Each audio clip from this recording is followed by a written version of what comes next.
Testing, testing, 1, 2. I think the sound's good. From this end, let's make sure we get this. Let's get this party started.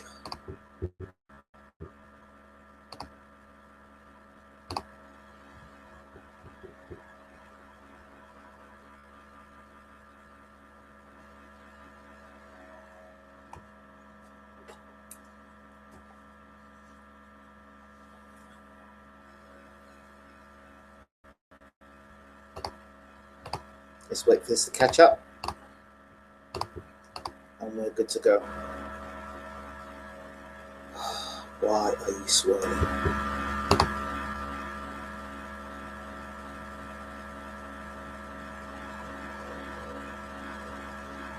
Yeah, we're in. And we're good to go. Why are you swirling?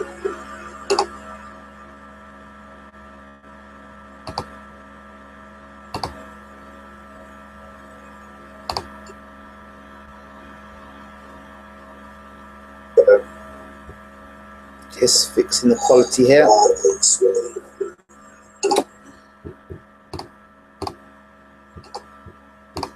put this on pause and we're good to go. Good morning, good afternoon, good evening, wherever you are in the world. Some of you are slightly impatient down the camera. Good morning, good afternoon, good evening, wherever you are in the world. My name is Ingram Jones, and finally, we're here at 7:34. You can blame YouTube for that. So, let me check and see who's in the room. And we have the faithfuls. Terence Trump. Anything to start trouble, eh? Terence Talbot's in the room. Hi, Andy Wilkinson, he says. And he said this about 20 minutes before Andy even came in the room. And Andy's coming in the room and says, how did you know I'd be here? Haha. Asghar Tahir from Team Fury. What are we all debating? Hi, Asghar, how are you, my friend? Says Andy Wilkinson. Cameron Gilliam from MMA Strike. Evening. Right, let's just skip down, see who else is in the room. Yeah, I'm in the room. Great. Let's see who else is in the room. Ben Blackwell. Good to see you, mate. I think that's all the people in the room at the moment. John Smith. Good to see you, John Smith. Always good to see you. And Michael Redmond. Howdy. How are we doing? Yes, I'm good, John. Plenty of traveling, and I'll tell you about it in a minute. And who else? Michael Redmond, of course. Can't do this without Michael Redmond. Thank you all for being so loyal and being here for the show. So there's lots to talk about. Before I start talking, got some housekeeping.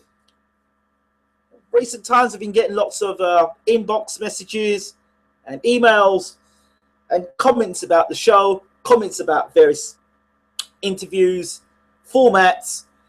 And I want to share this with the people in the room before we start talking into any particular boxing as such. Right. So, housekeeping. So, welcome to any new viewers, listeners from around the world. I do say this now because this is normally on a replay afterwards. So, welcome to any new viewers. Don't forget to rate, subscribe, leave your comments, and share it. Tell your friends about it. And of course, leave your comments and let me know what's been going on. Other housekeeping.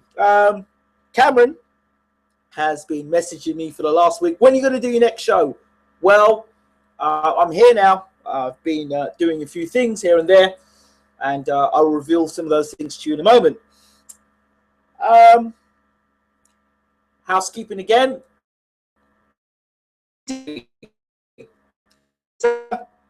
And ever since I've been talking to Peter Fury since 2013, his characters remain the same, solid, good man. One of the best people you could meet in boxing. Humble, down to earth, straight shooter, says it as it is, and is a man that can talk not just about boxing but just about life. And he has given me advice on a number of issues and has been supportive in a number of ways. So shout out to Peter Fury. Happy birthday, sir. May you be blessed with many, many more years. and may you make more fighters be world champions, and you continue to advise and continue to be the good man that you are. Thank you so much. So, next bit of housekeeping. Recent feedback. Asgar, if you're in the room, just give me a quick hello. I'd like to talk to you about something. I recently did an interview, or recently did a show. It was the career of Hughie Fury and where it's going so far, and got a lot of comments, really looking at maybe threefold. I think the first thing was some people felt that maybe I should have done the interview with Asgar and by himself and not had other people in the room. And you know, sometimes it's nice to do that, but I also think that it's sometimes nice to have in the room to share their opinions and to just bring something different to the room, ask different questions. So that's one of the reasons. Forum, and I do like being in a room with other are like-minded. See, one of the things with being in a room with people that are like-minded and think similar is you're going to get less disagreements.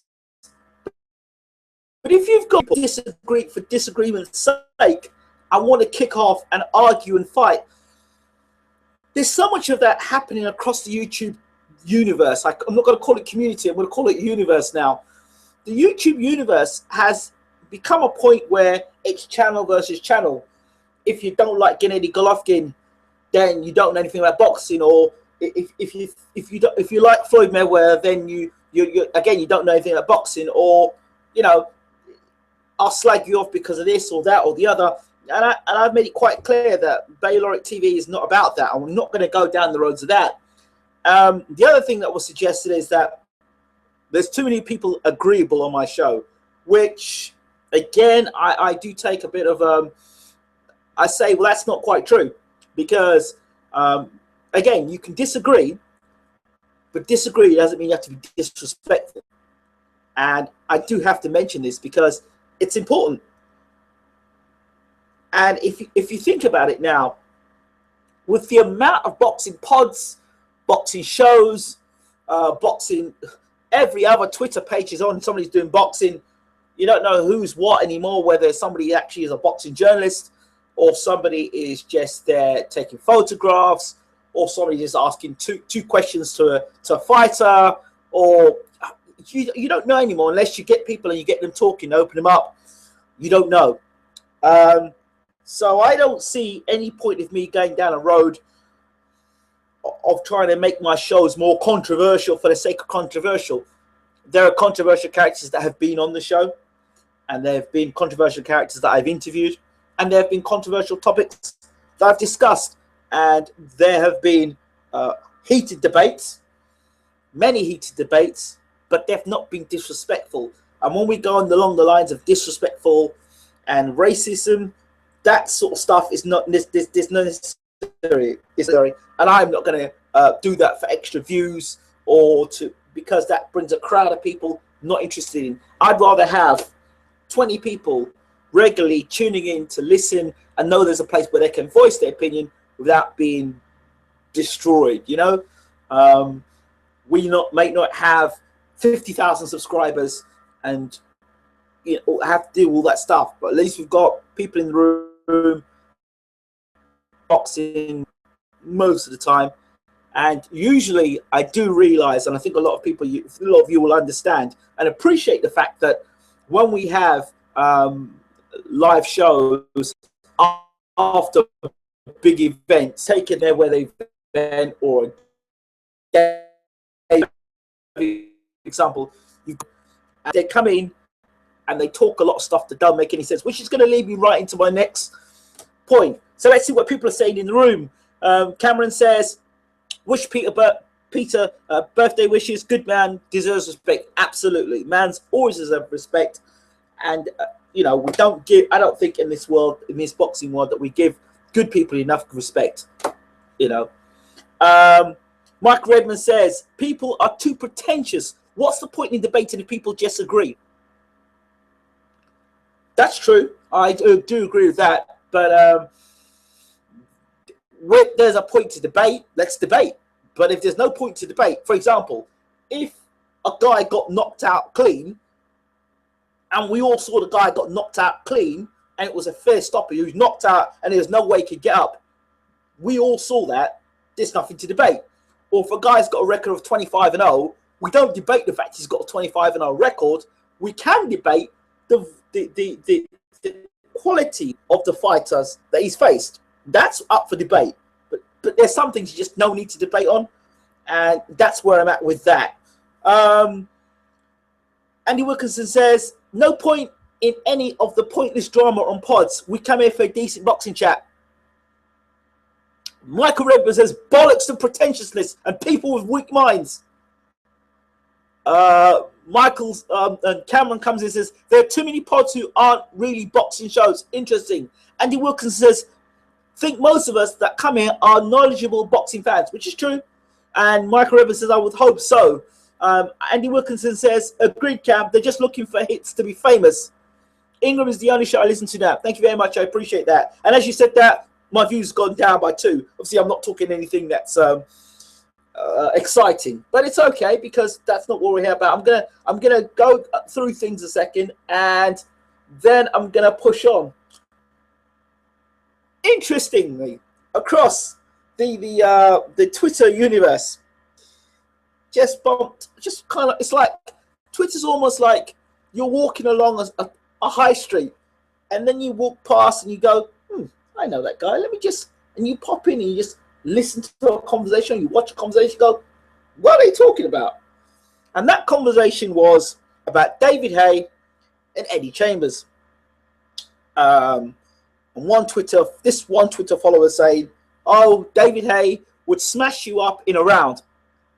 And then Eddie Chambers said, never been knocked out in a round. What makes you suggest that David Haye would do that? Then Eddie Chambers said, I'm the fastest heavyweight David Haye would have met. There's a reason why they call me Fast Eddie Chambers. And then this person on Twitter says that David Haye is the hardest puncher that Eddie Chambers would have ever faced. So I don't understand. They on Twitter that boxing fans, I don't even call them boxing fans. They're just people who are into boxing that don't actually do their research. Don't actually, if they don't know of you, or they can't be bothered to go and watch videos, not BoxRec, watch videos of you on tape and watch your boxing skills, then they know nothing about you. So they know nothing about you, so obviously you're crap. And if you're a fanboy, you just watch all the fanboy fights, the fights that are advertised, the fights that, you know, Sky Sports always talking about. Those fighters, you know, that makes me a boxing fan. But you won't sit back and watch a guy's history. And like, for example, Charles Martin, I can tell you right now, there are guys that are writing Charles Martin off and have never seen the guy fight, or they've just seen him fight the Glasgow fight. That's it. But they've watched Anthony Joshua knock a few guys out and they go, yeah, he's great. That's not being a boxing fan. That's just following the crowd. To be a boxing fan is to say, okay, let me do the research outside of what I'm watching on television. Let me go back on YouTube and watch this guy's last 10 fights, or his last 8 fights, or his last 6 fights. Or if you've been actually a knowledgeable fan, you've watched that person fight on and on and on and on. Okay.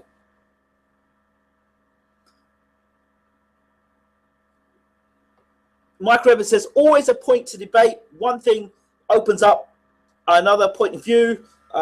Tashi Sangpon says, Fury versus Klitschko rematch rumored to be staged in Austria. How credible is that? No comment. I mean, I've heard that fight's going to be in Dubai. I've heard it's going to be in London. I heard it was going to be in China. I heard the first fight was going to be in China.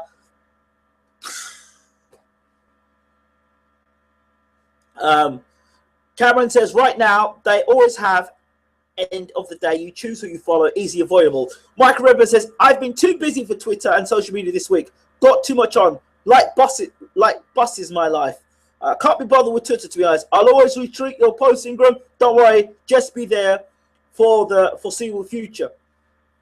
Andy Wilkinson says, they all buy into the hype that media brings to the brainless lives. Who the hell has Hay fought and beaten at heavyweight?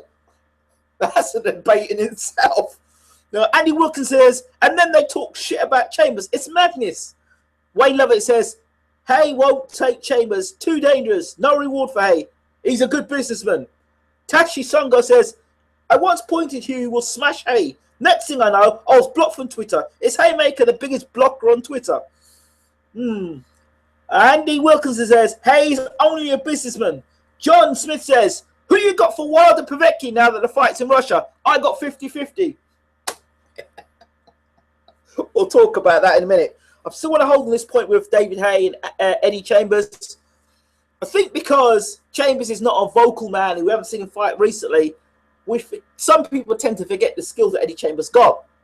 I think he's a very skillful fighter, but he certainly needs to get back in the ring. He needs to be fighting regularly. And I guess if you're not getting paid to fight, then I guess, you kind of hold out and you don't fight as much. I heard he was coming back to UK to fight. I'm trying to call Eddie. I will try and chase him up at some point and find out what the hell is going on with him. He's another one of these fighters that have gone down the Al Heyman route and then kind of get sucked into his black hole and they just disappear. You don't hear about them for months and months and months and months. So Scott and Chambers are both underrated.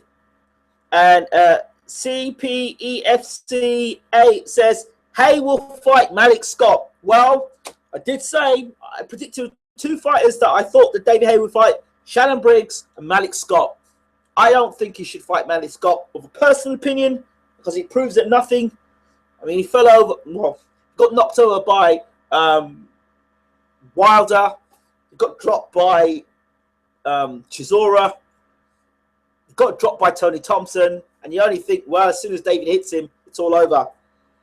Redmond says, I've given Hay dog's bollocks abuse on Twitter. Fair comments. And Hay bot blocked me. What talk about Hay versus Chambers? I said I thought about would happen. No time for Scott, says Andy Wilkerson. Me neither. In terms of that fight, I see the point of it. Back to John Smith and what he was saying.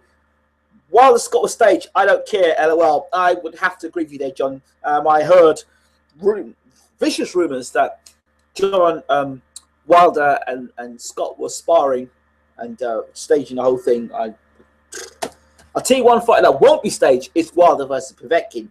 That fight won't be staged at all. I believe that fight will be Wilder fighting for his life. And if he fights anywhere near how he fought in that amateur bout where he got knocked out basically against a much smaller guy, I've always of the belief that it's a smaller guy that's going to knock Wilder out, not a bigger guy. I think Wilder has to, in all those fights he's been having, those build-up fights, those gimme fights, the tools should be sharpened now to the point now where Wilder is able to go and do a demolition job on Povetkin. Because what's the point? You're going to go to Russia.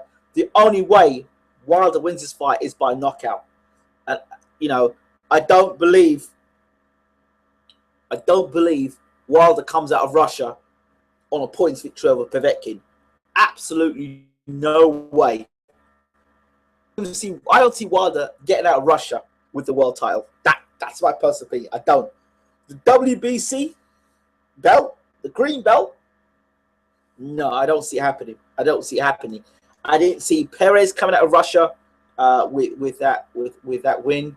I didn't see. I think Malik's not my what's his name? Not Pulev. The guy. What's his name again? Kamal Shah. I didn't see him coming out of Russia. I didn't see Takam neither. If you're fighting Povetkin in Russia, no chance. If fight was in America, maybe. But the fact it's in Russia, no. Politically, no. No, I just don't see it. Sorry, I see Povetkin wiping out Wilder as soon as he lands clean. I think the fight's as good as over for me because I don't think Wilder takes that good a punch, and I just don't think he's technically improved as a fighter. What I'd be interested to find out is should Wilder get beat by Povetkin, what Wilder does then? Does he go with another trainer? So I actually think Wilder would be a very, very dangerous fighter if he were to get with a better trainer, technically. That's what I think. But would it happen? I don't know.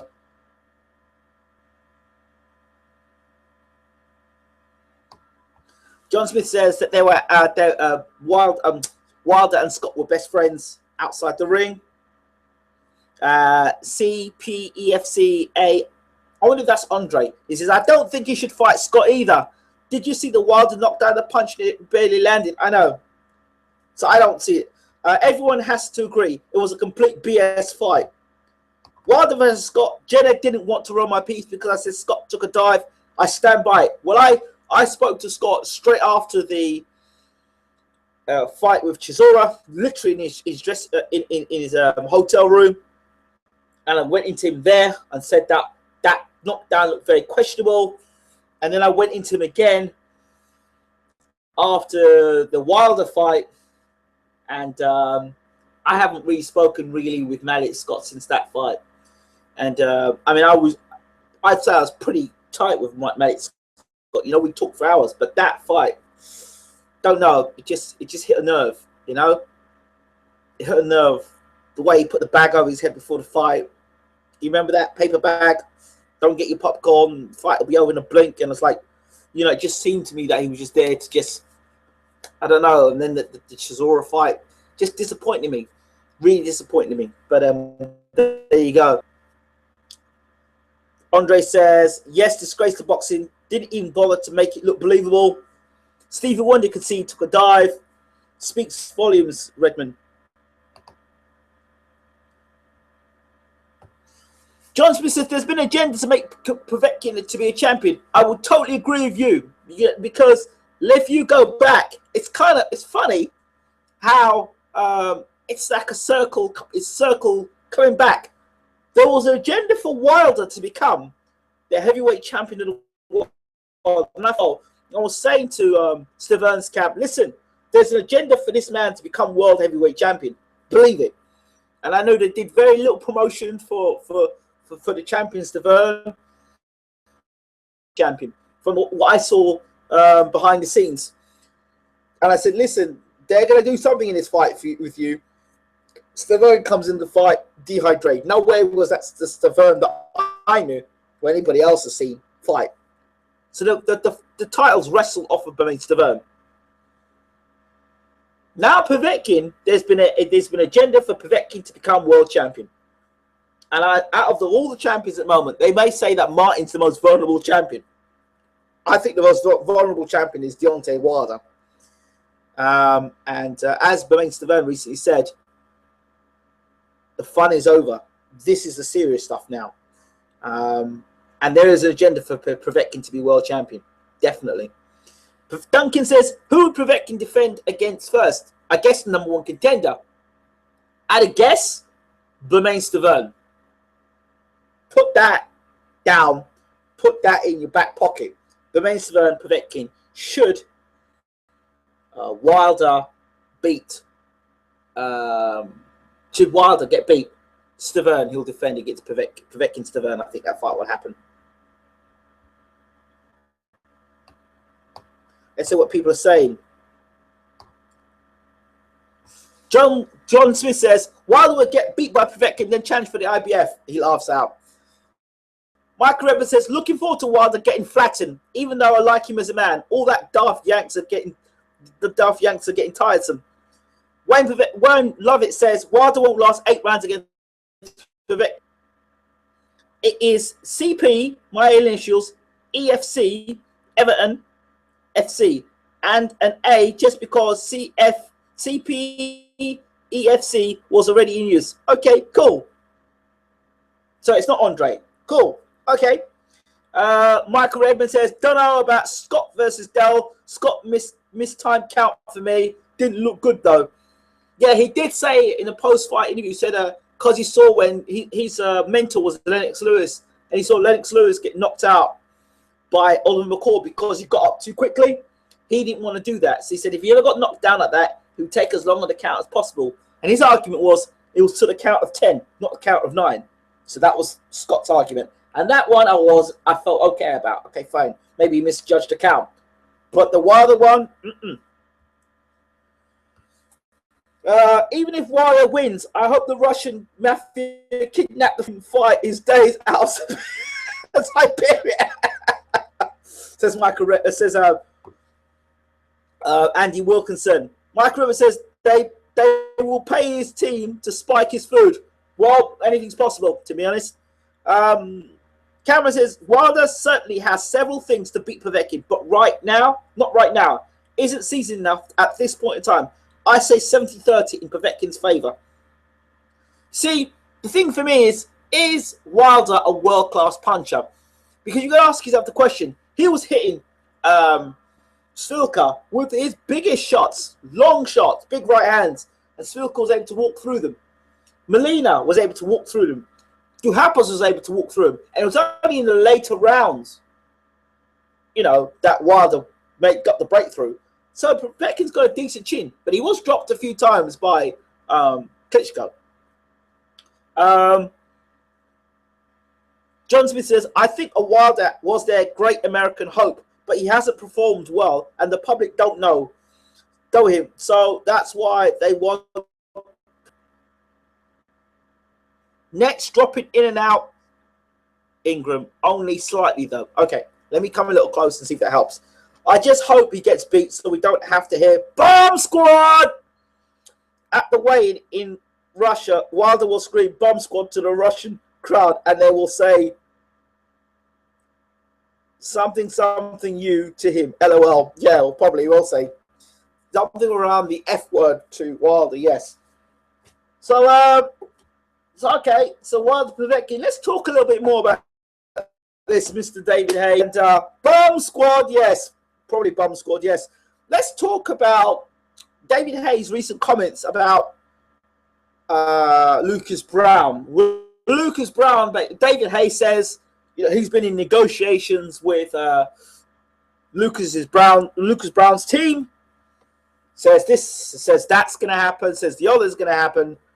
And what do we discover? We find out, actually, that Lucas Brown refutes all of that and says, it's bullshit. It's not mine. It's typical of David Haye to get limelight. Now, here's something for the record.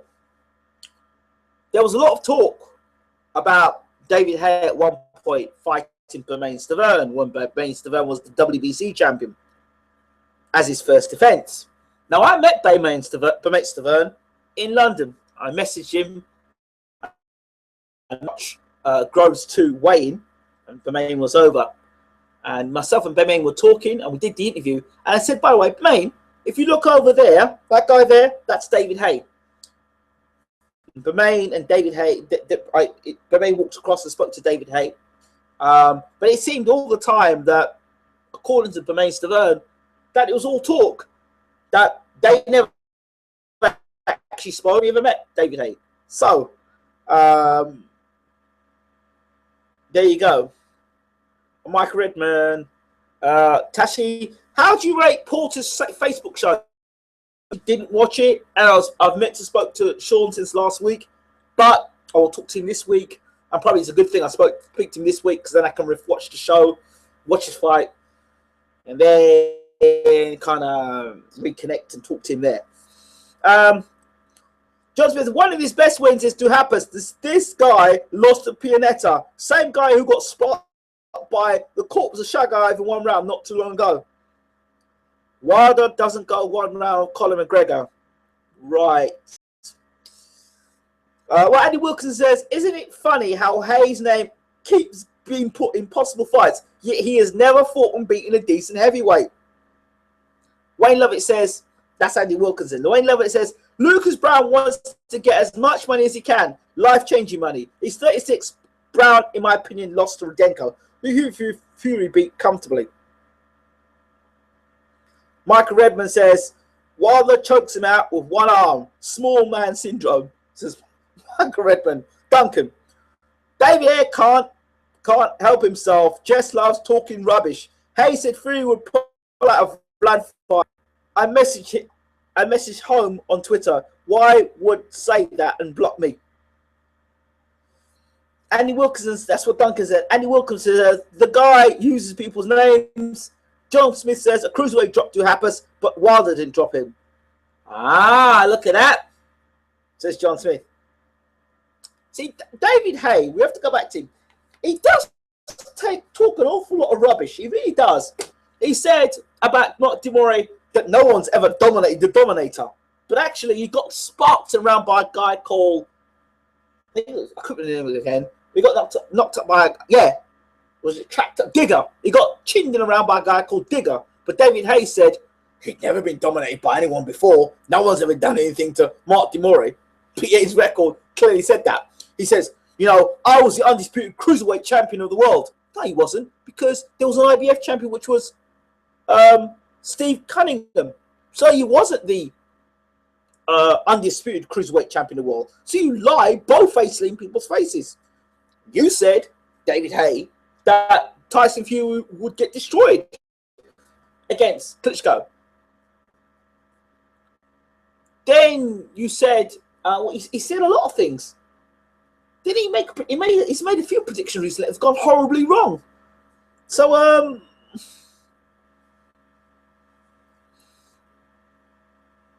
CPEFC says Brown is certainly no world beater. I hope he holds on to the title rather than selling it to Hay. Mike Redburn, Wilder was flattened by a cruiserweight back in the days, amateur days, with big gloves and head guard on. Wilder is a non-entity to me. Gonna get folded clean in half. Digger, says John Smith. Jamie White, good to see you. Long time no see. Jamie White says, Hay would spark Brown. He's got the speed to do it, but if Brown connects, good night, Hay. Cameron says, more champions are shite and fighting even more shite. Boring. Andy Wilkinson, Wilder's power hasn't carried up in competition. Hay's just another one of those. Hay's a nonce, says Andy Wilkinson.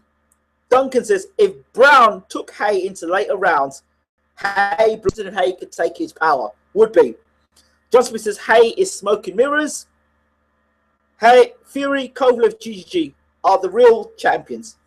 Wilkinson says, Hay versus Brown might be interesting, but then again, Brown is a fucking joke of a champ. John Smith got dropped by Monty Barrett, beat the corpse of John Ruiz in 9 rounds, barely beat Valiev, Audley, LOL, lost comfortably to Vlad, says John Smith. That's the breakdown of David Hay career at heavyweight. Andy Wilkinson, I didn't say that, haha. Okay, I'll read again. Andy Wilkinson said, Hay versus Brown might be interesting, but then again, Brown's a fucking joke of a champ. Okay. John Smith says was gassed in Chisora fight. He was indeed. Jamie White, can't stop watching the Gatti Ward fights. Is it really that bad that you have to go back and watch Gatti and Ward? I'm afraid it is that bad in boxing at the moment. What's your opinion of pros taking part in Olympics? An absolute joke. You know what this is like? This is like you. It's like you going to university and getting your PhD, and then going back and sitting your GCSEs all over again, just because you didn't do your GCSEs when you were, you didn't do GCSEs because you were at school. You pissed about a lot at school, and then later life you got on went to your masters. You're a late developer. You did your masters. You got your PhD, and you said, you know what? I'm going to go back and do GCSEs because I didn't do it. Who does that? It's like you start working at McDonald's, you become the managing director of McDonald's, and you decide, I'm going to go back and start frying chips again. What? It doesn't make any sense whatsoever. You're a professional, paid to do a job, professional. Right? Then you're going to go back to the amateurs. To do what? Wait, in that case, hold on. Manny Pacquiao, Tyson Fury, 2 guys there Tell you what, forget it. Don't pay you in the pros no more. Stay an amateur. Don't pay you. Fight for free. Make no sense whatsoever. That's my thought.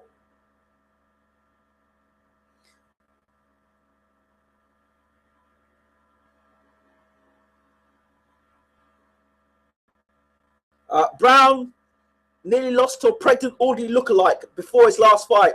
That's Julius Long, yes.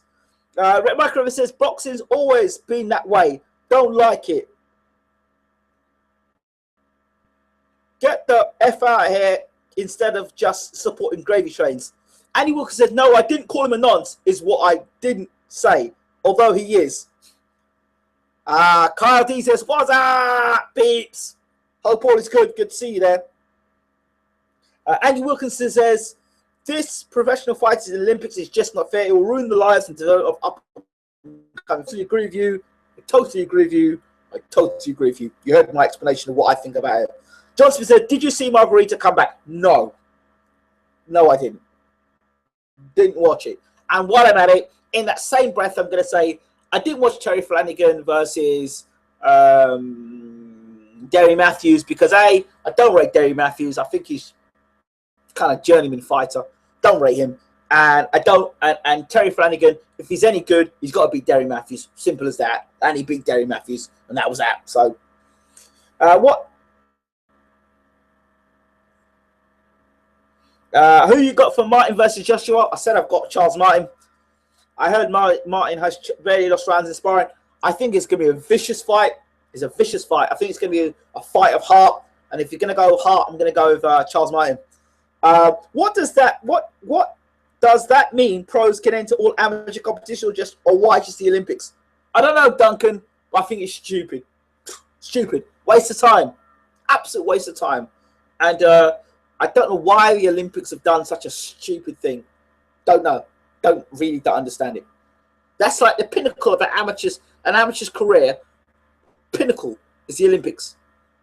Well, then that's for boxing. Then why doesn't all the pro footballers go back and play, representing the Great Britain for the Great Britain football team? Go back and represent them there.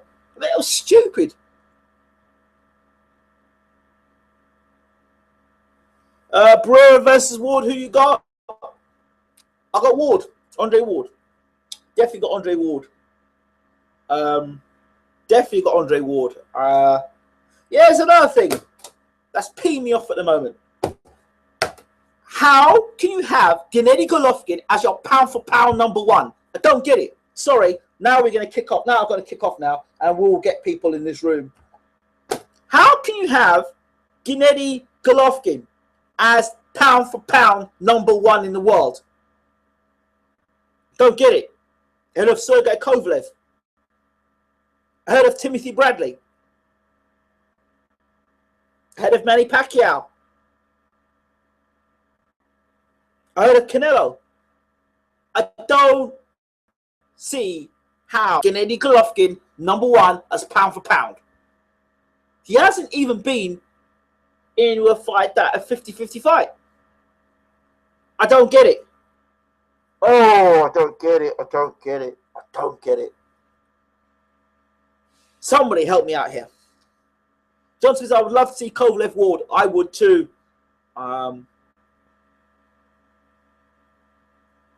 My feet are super glued to the floor. Good evening. Who are you? Where are you from? You're going to get no one if he beats Ward. Agreed. Tyson Fury is pound for pound. Ward is pound for pound. Eubank v Blackwell. Christian Red Jr. points. Decent odds. Can get 11-4.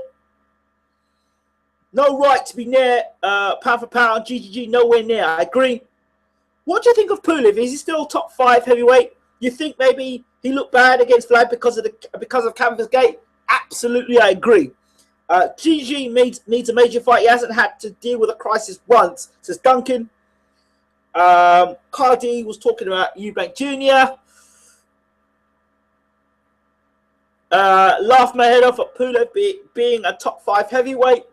Well, up to the Klitschko fight, he was considered the most avoided heavyweight in the world. Let's remember. Let's put things straight here. Pulev was considered the number one most dangerous heavyweight in the world. And that fight with Klitschko, you're going to ask yourself some serious questions. Why was it Pulev, a man who's very good with his movement, was suddenly in this fight stuck, leaden-footed to the canvas? Ask yourself the question. Pulev, a man who uses his jab very well and uses plenty of movement, suddenly in this fight stands in front of Vlad for the whole.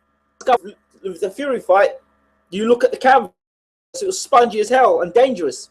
Ask yourself the question. Orlando Solis, when he fought Vitaly Klitschko, twisted his ankle. Never the same fighter again. Go ask yourself the question. Vlad's fights, big question mark now. You talk about PEDs in boxing, that is just as bad as far as I'm concerned. John Smith says, Eubank Jr. overrated as hell. Tashi says, Billy Joe Saunders versus GGG fight. I look forward to that fight. I think that's a good fight. Mike Redmond, Gonzalez #1, nailed on. Pulev is top 10, but not 5. Not top 5 in my opinion. Andy Wilkinson. Mike Redmond, forget Ward. He ain't gonna fight Crusher. Minge bag. Duncan says, who you got for Pulev Chisora? Is Chisora done or is he working hard again now? I think it's a damn good fight. I'll tell you one thing. Pulev better learn how to block a left hook, because if I were Chisora, I'd be rolling and throwing the left hook, rolling and throwing left. Hey, just rolling and throwing left hook, rolling, throwing left hook, rolling, throwing left. That's all I'd be doing against Pulev. I just go roll, left hook, roll, left hook, roll, left hook. Pulev, go block a left hook. So I roll, left hook, roll, left hook, roll, left hook.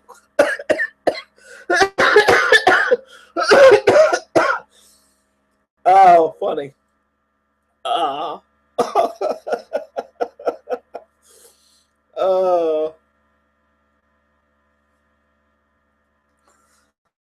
John Smith says, I think Vlad is juice to the grills personally. Who would disagree or argue with that point?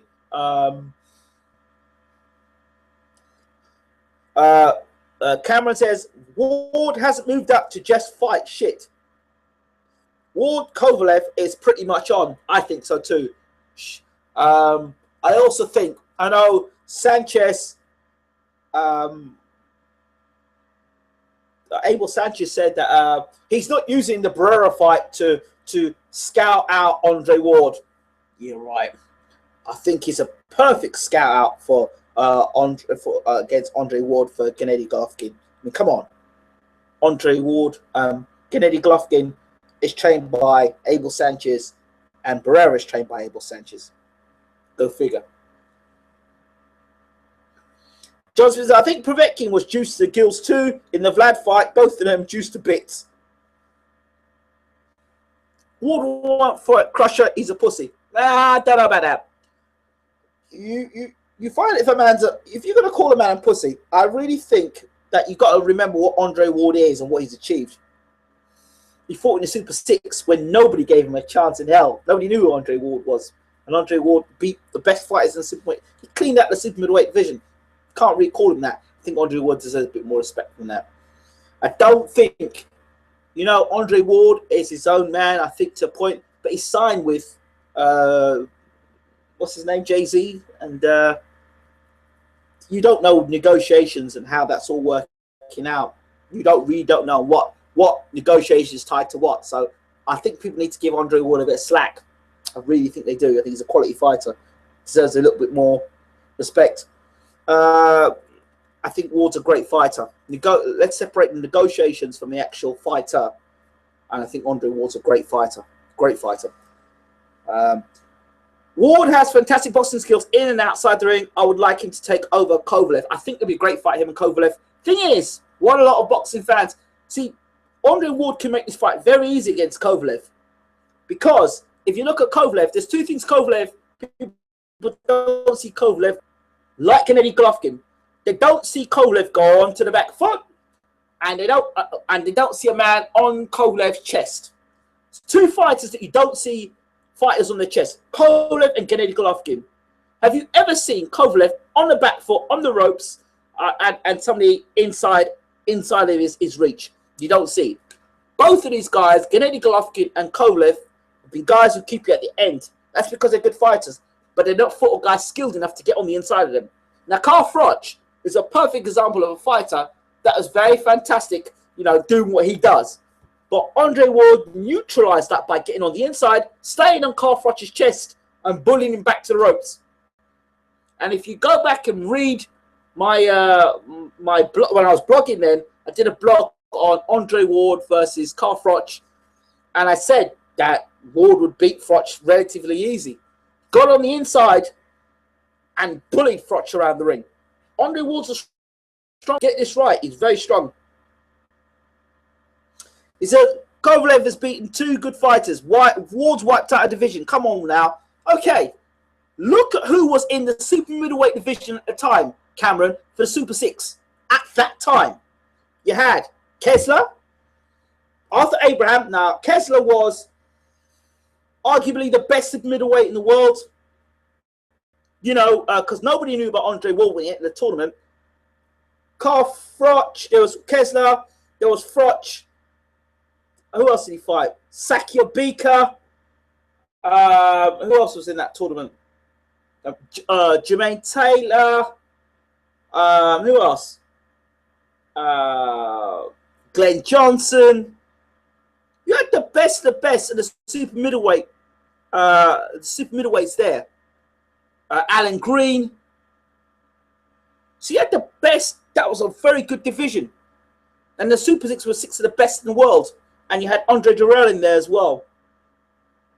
So I think, and all these guys were either at their peak, or they were fresh or at their peak, or just off. I mean, Jermaine Taylor didn't really make it up to super middleweight, but to be fair, he gave Carl Froch a hard fight, and Froch was way behind on the cards before Froch won the fight against Jermaine Taylor. So I mean, Jermaine Taylor, former undisputed middleweight champion, Arthur Abraham was knocking people out left, right, and center. Now, Mick Kessler was doing the business at super middle until he came against Andre Ward. So for me, sorry, he's a fantastic fighter, and he's a fantastic fighter.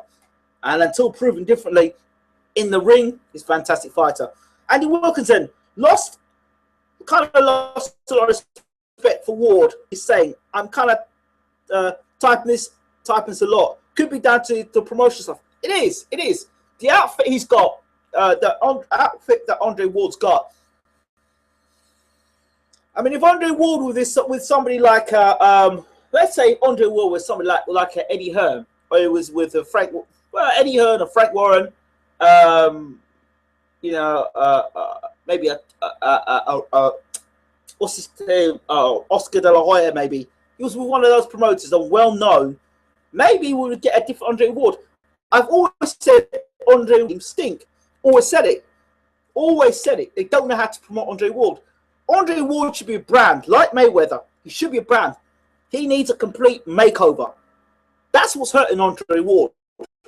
He needs a makeover. Same with Rigondeaux. These are two guys that need a makeover. They've got great boxing skills, but their branding is terrible. Andre Ward needs to be doing more interviews. He needs to be, you know, he needs a personality makeover, to be honest.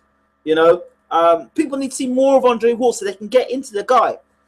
You know, that's what I need to know more about Andre Ward. He kind of comes off a bit aloof, but I think that's because of the way he's being projected via the way the cameras have seen him. So Andre Ward needs to let more people into his life. They need to see more of him.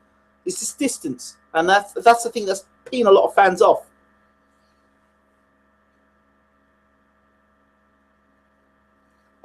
Rigondeaux's doing what Ward's doing Rigondeaux well and move up to get big fights. You've got to give him credit for that. Michael Redmond says Darnell Boone, Kovalev will take his peanut head clean off, but fight's not going to happen. Tashi Sangpao says, are recent criticisms of Gallagher a bit too harsh or valid? Is Shane McGuigan legit? Thanks. Let's talk about Joe Gallagher. He deserves all the criticism that he gets because all the praise he gets as well.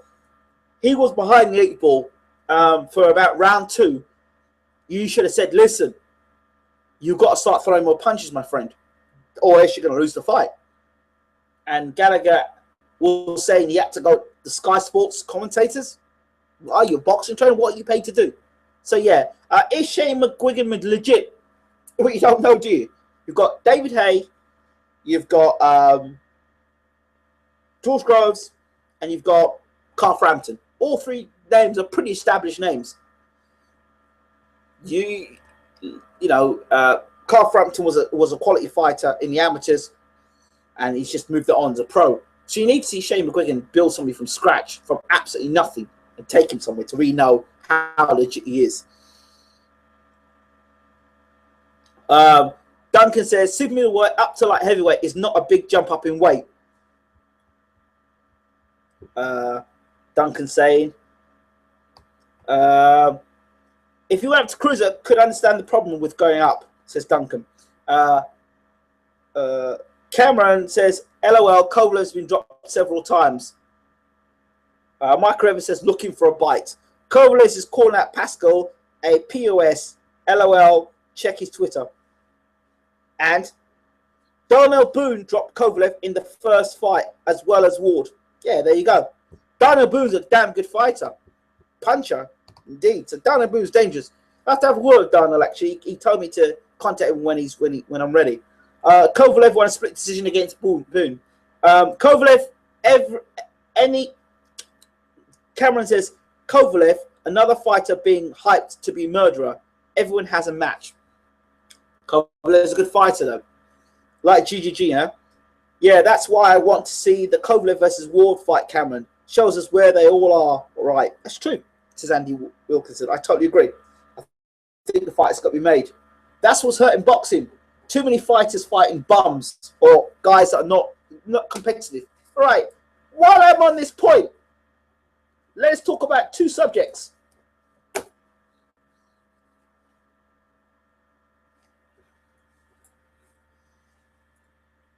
I don't hype shit. I use eyes. What some twat persuades me to think. I have my own thought process. Try it sometimes, says Michael Redmond. John Smith says, only threat to Kovalev is Ward. What about Stevenson? What about Pereira? Who would you have as pound for pound top three? Pound for pound top three. Pound for pound top three. Andre Ward, 1.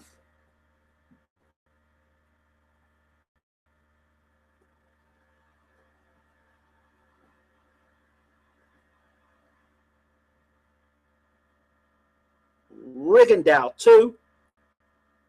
Lomachenko, 3. John Smith says he steamrolls everyone else, including Adonis. Steamrolls. Don't know. If Boone can drop Kovalev, you can bet your bottom dollar Adonis can keep him there.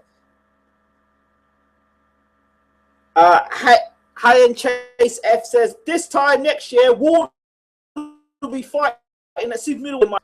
Joseph says Adonis is older now. 2. So is Kovalev. Mike River says forget about mythical rankings. Johnson says Adonis is getting old and far. He's looking more vulnerable. Yep, that left hand is looking still pretty strong. I have my own thought process. What are you on about? Says Cameron. Evening all. How's it going, Ingram? It's fine, going fine, Gazzo. Cardi says, so what if a fight has been dropped? Some people act like it's a crime. Fact is, he got up and won. Oh, Cardi. Stevenson has proper power, not hyped rubbish like the lot. It's true. Cardi says, that's what Duncan says. Cardi says, you get punched sometimes, you go down. This is hype. Okay. Gazzo, I'm good. How are you, my friend?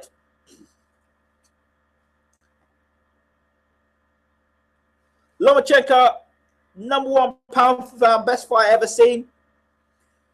Lomachenko's a good fighter. Very skilled. Pound for pound #1? Don't think so. I think he needs to get a revenge over Salido, that'll be the first thing I would do. So definitely not pound for pound number 1 for me. Pound for pound number 1 is got to be Andre Ward.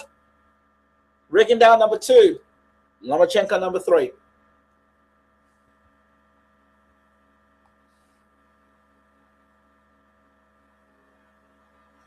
Johnson says he wasn't getting dropped for a long time though. And Michael Rebbe says, what I said. No comprende. Okay, right, fine. Right, there are 2 subjects I want to talk about here. This will kick a few people off. Performance enhancement drugs. Let's get into it. I have a few thoughts on this, and here's my take on it.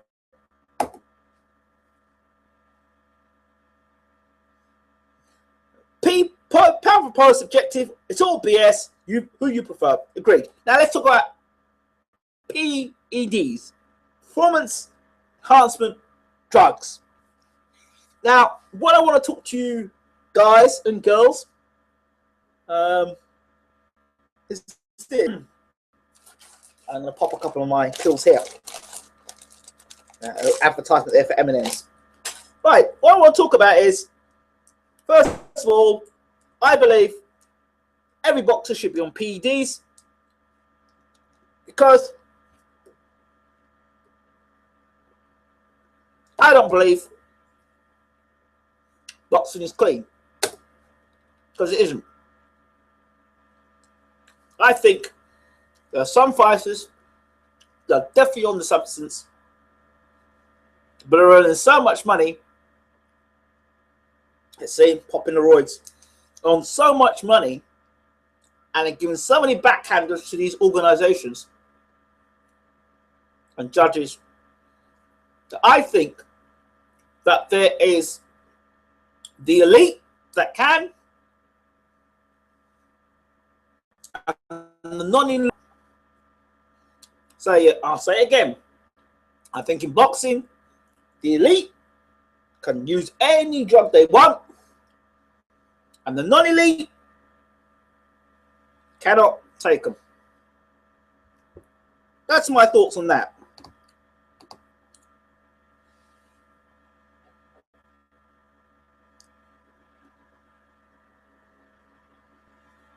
Michael Evans says, take them. Level playing field. All on the shit. Make it fair. All at it. More money you have, better chemists, and new untraceable PEDs. Been saying this for years, mate. You know I have. Michael Redmond. John Smith. People like Joshua, Vlad, etc. Defo on PEDs. Whoever tells different is a freaking idiot. Duncan says, PEDs depends which boxing board you fight under. For example, German board covered up David Price's last fight for months. 90%, that's Duncan. Cameron says 90% of fighters are on roids. There you go. Pacquiao and Mayweather are both drugged up to the eyeballs. John Smith. So, if you and I can see fighters that are definitely on something, make it a level playing field. Duncan says, has to be clean, total loss of respect from casuals looking at cycling athletes, etc.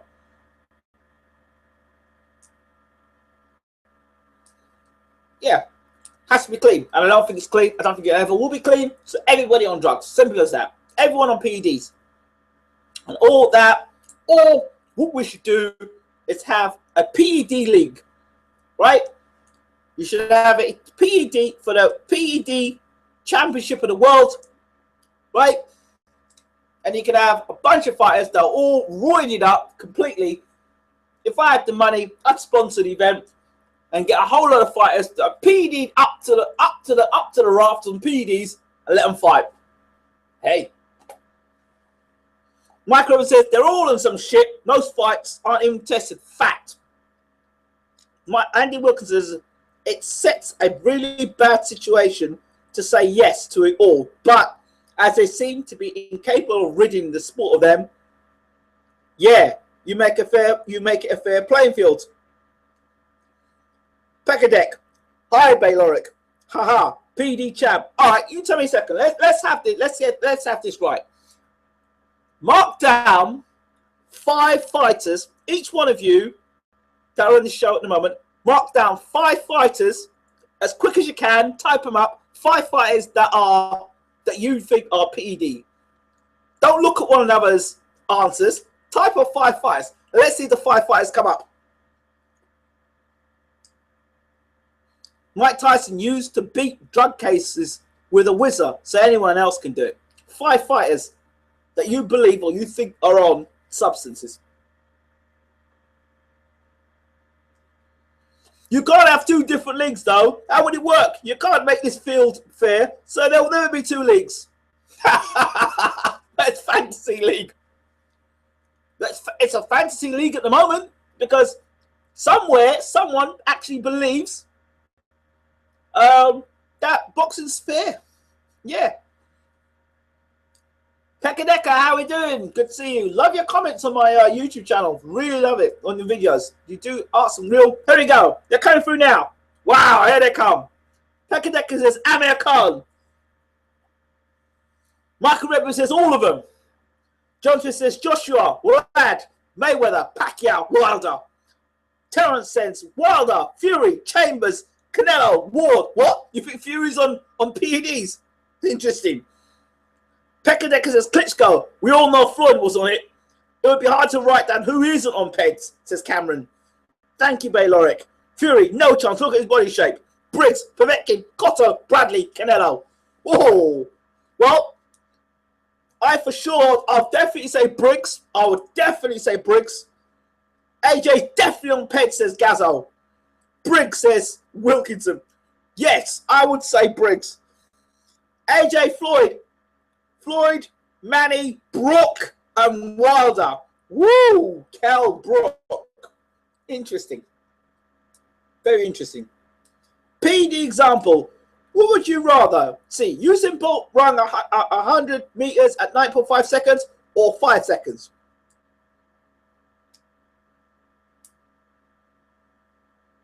Don't know. Briggs, best shape of his life. Peter Fury, Bashir, Gallagher, Hurt, and Kellerman. Huey Fury, I meant. Too ripped. I've heard the Huey Fury story a few times. People say that Huey Fury might be on it because of the acne on his back. But he's had health problems for a long time now, so I don't know about that. I refute those ones, but then some will say I'm being biased, so there's no point either way I say I'm being biased, so I just leave it. They're all roided up, says Cameron.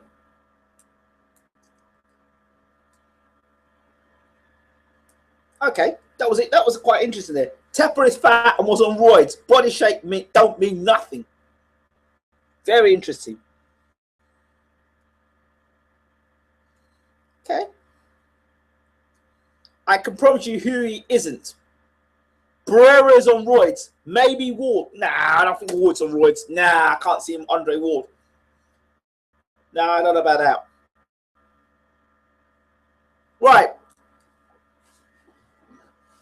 Now, let's see. Let's put you boxing guys to the test. Tepper looks like a kebab owner.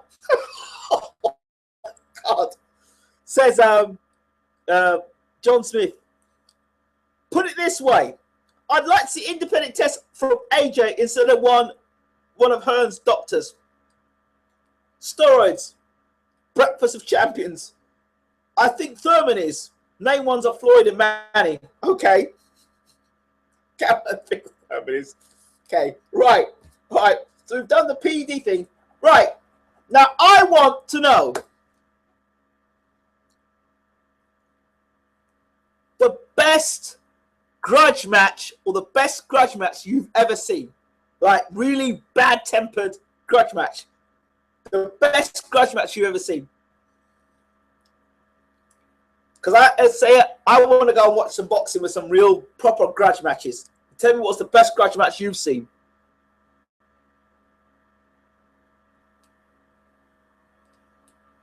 Non-stop action from round 1 to whenever the fight finishes. So basically, all boxers have been named LR, says Cameron. The best grudge match. you've ever seen. Frotch Groves won. No, no. I wouldn't call it a grudge match.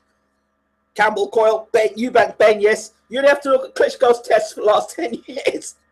I can't support Joshua because of the hype and the shite from Skype. Some Sky. Even if you got caught, nothing would change. Yes, Brian. Eubank, Ben. Yeah, I think that was a good. That was bad feeling. That's proper grudge match there. Holyfield Tyson, grudge. I think that was more media trying to make Tyson look the bad guy and Holyfield be the good guy because Tyson was the Muslim and Holyfield was the Christian. So I'm not sure about that. Tyson, Holyfield 2, yeah. Murat, Safan videos. Hello, Murat. I wouldn't call that a grudge. Look at them 10 years before that with both Klitschko brothers. Okay. Duran Leonard 1. Okay. Roddick Tyson 2. That was a good fight. John Smith. Hadley Leonard. Yeah, that was a good fight. What call it? Was it a grudge match? Don't know about that. It was grudge afterwards.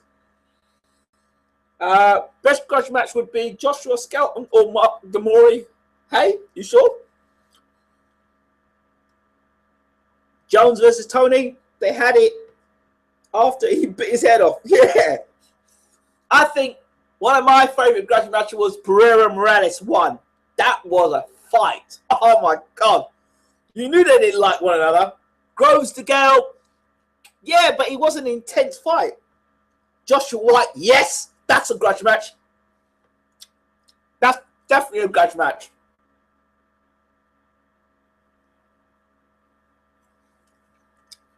Does anyone remember Herbie Hyde, Michael Benton? How funny. That was hilarious. Bo Glotter 2. Yeah, well, that was a good fight.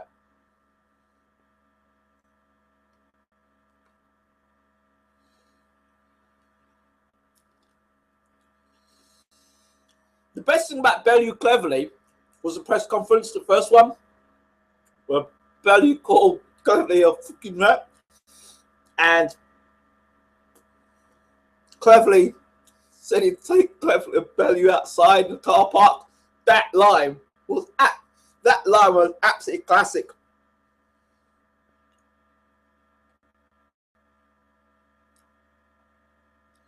Fights got better too, Ingram. Morales Barrera. Now, no, yeah. Morales Barrera was amazing. And you know, 99% of these grudge matches are BS hype. How many of them were hugging and kissing after? Very cleverly, Fight Cruiser was hilarious. Yeah. Edwin Valera on his wife. The Welshman pouring away. Grudge match. She was a good fight. Robin Reed, Joe Kazaki. That was a good fight. That was a good fight. Because them punches were slung from Reed.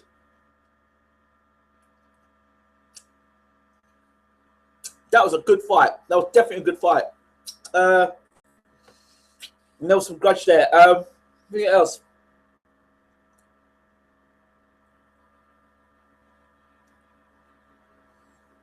Yeah. Oscar versus Floyd. That was a good fight. That was a very good fight. I thought it was a good fight, actually. I thought it was a good fight.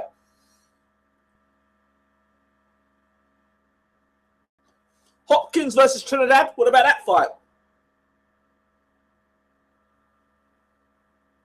That was a fight. That was a bad blood there. Tyson versus Mitch Green. Good fight.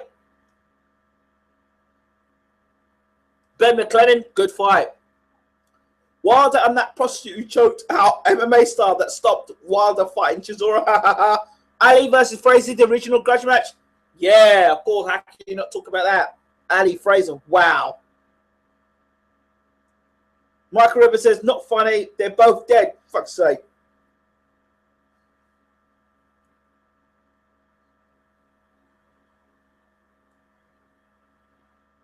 Foreman versus Lyle. Oh, what a fight that was. Wow.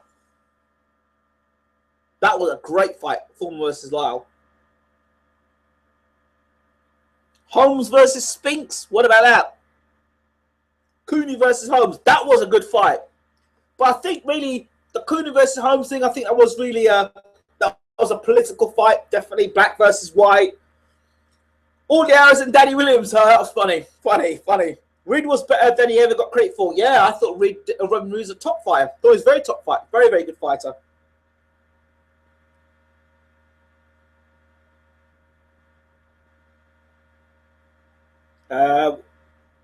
Okay, let's just talk about fights now. Forget fights, the grudge matches. Let's talk about fights that you remember, that come off the top of your head, that you remember like that. You think, oh yeah, I wouldn't mind watching that again. I'm going back and I'm thinking fights I wouldn't mind watching again. I'll definitely go back and watch again. Joe Calzaghe versus not Charles Brewer. Oh, it was a bald-headed guy. Can never remember the guy. Bald-headed guy, Joe Calzaghe. He's fighting this guy, gets dropped in the second round, gets up and knocks the guy down in the same round. I can never remember the guy's name. Good fight.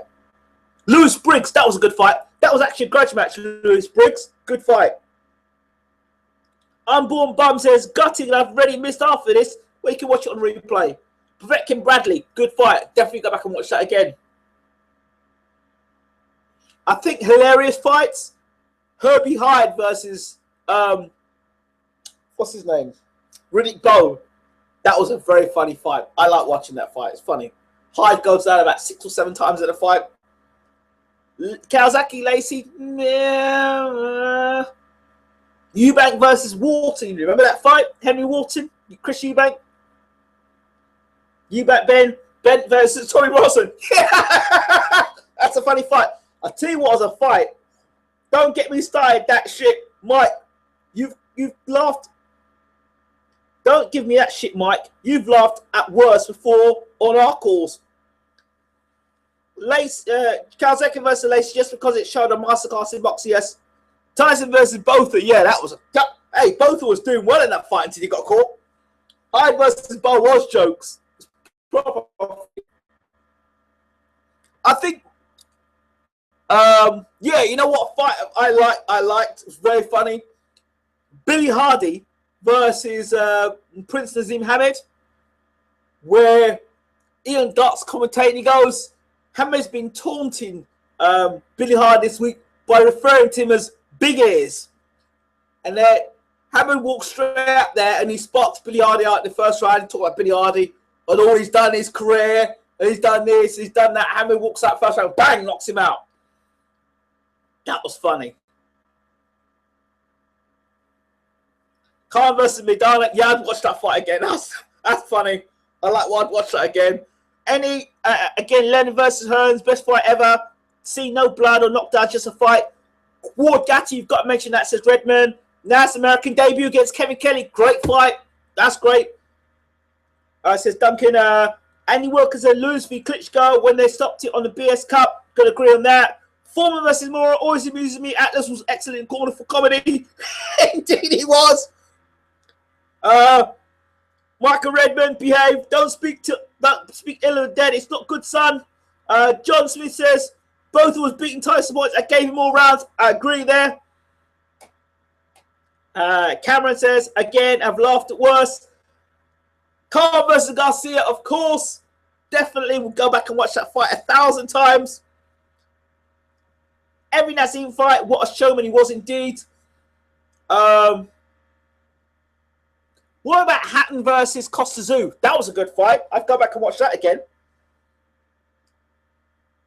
Duran versus Tommy Hearns. Hearns spotted him. Oh yeah, that was a great knockout. Name me a fight in boxing where you've watched a fighter and you've watched him, you know, I can't wait until he gets knocked out. I cannot wait until he gets knocked out. Name me a fight that you've watched.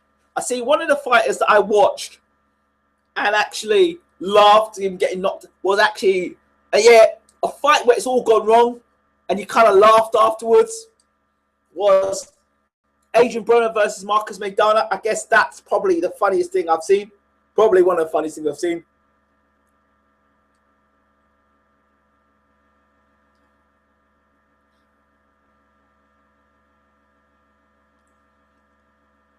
Cameron says, Mike, if you don't like what I say, you don't need to pay any notice or respond. Uh-oh. It's simple. AJ, LOL. Can't front, but it hasn't happened. White versus Joshua recently. Michael Redmond says, don't be a prick then. Oh, we've got a bit of a grudge match between Redmond and Cameron here. Amir Khan, when he did the dance versus Prescott, that was quite funny, yeah. You've been digging since I started going against boxing. Sort it out. Andy Wilkinson says, isn't it kind of crazy that no one is mentioned a single Floyd Mayweather fight? Michael says, I've done FA. Grow up, soft lad. AJ, because he started to believe in the hype, and Eddie Hearn and Barry responds after. Yeah. I think before he fought, Dillian White was like, we've got the best heavyweight in the world. He'll fight anybody tomorrow. He'll fight Josh, he'll fight Tyson, he'll fight this person, he'll fight that person. Then after the fight, after the Dillian White fight, it says, oh, well, actually, we need to take our time. We will take our time, you know. Yeah, that's quite funny. Peter versus Vitali. Who next? Cameron and Redmond, the ultimate grudge match. I think Eddie and Barry will cry if AJ loses. I agree. Oh, dear. Cameron responds, you don't need to reply to my shit. How many times have you told me to ignore trolls? Stop contradicting yourself. Unborn Bum says, Joshua's an accident waiting to happen. It's all starting to kick off in the room now. Yeah, you know what was one of the funniest things I saw? Was Andrew Galotta versus Lennox Lewis. And Andrew Galotta gets knocked down, and then he pulls the face. He pulls the face like that. It's one of the funniest faces. And then he tries to stand up and walk. It's so funny. It's so funny. That's got to be. Goes, Michael Redmond says, I've got no grudge for anyone in here. Fuck's sake. Rodman says, you were back into boxing arcade in a few hours. I enjoyed watching Kaziz versus Graham Earl. That was a good fight. Kaziz versus Graham Earl. That was a classic. Great fight. Really good fight. Back and forth. Dunkers, I tweeted Barry the other day after saying in the cold blowing day, do you think AJ is still the number one in the world? He said absolutely.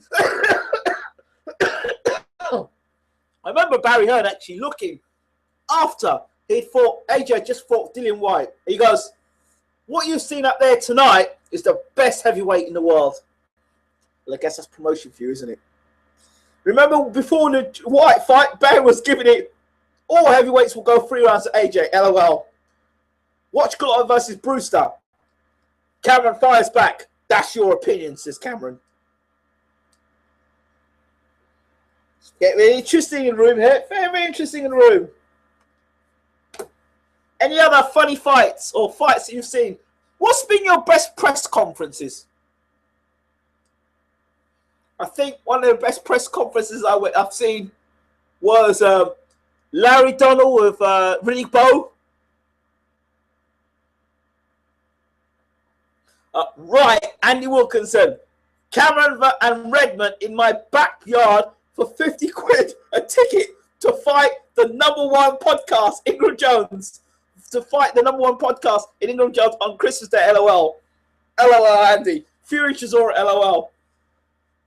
Gents, what you could do, Cameron and Michael, what you could do, we could talk this out. Both of you can sort it out afterwards, off the air. That'd be interesting. You can sort it out there.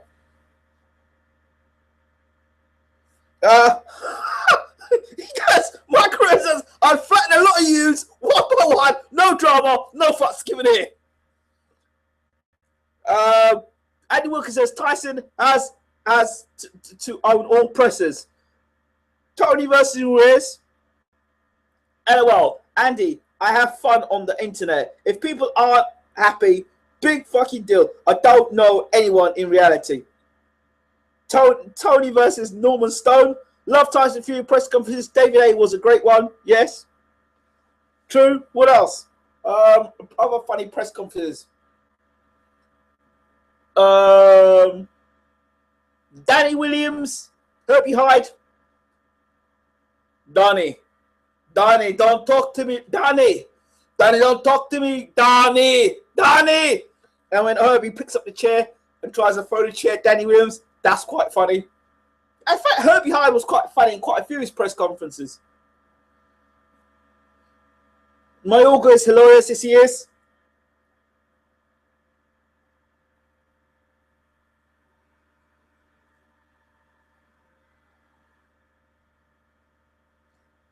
Mike Rose says, I got no problem. What the F is this all about? Stop talking shit. I don't talk clear. And he says, calm yourself, Redwood. I'm a two-weight division. I'm two-weight division above you. Yeah, my friend. LOL. Norman Stone was a hilarious trainer. Yeah. I don't give a shit. I tell you what was quite a funny trainer. Ray Mercer's trainer. Ray Mercer was fighting Lennox Lewis. And the trainer goes, he goes, get out there and eat him. Eat him. What? Peter Klitschko press conference. Best part of it was when Fury was starting a fight in the middle with Chisora and poor old Bunzy was in the middle of it. Yeah, that's funny. Why are you kicking off at my comments then? LOL, says Cameron.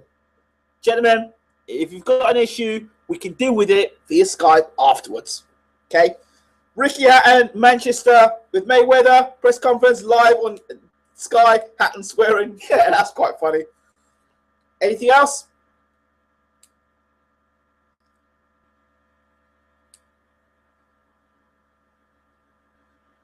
Micro says, talk shit to me, I will do something about it. No keyboard karate, don't push buttons. Right, gentlemen, Michael, Cameron, afterwards, you can sort it out via Skype. But at this minute in time, gentlemen, please. Right, you know what? I'm not gonna do any more talking about this. We're gonna move on. Right, other fights. Fights or press conferences.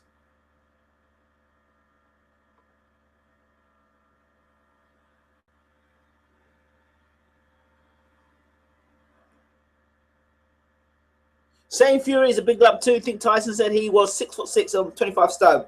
Okay. Any other fights that you would see? You know you love one another. Says Andy Wilkinson. Any other fights that press conferences or fights that you see that either made you laugh or you've enjoyed?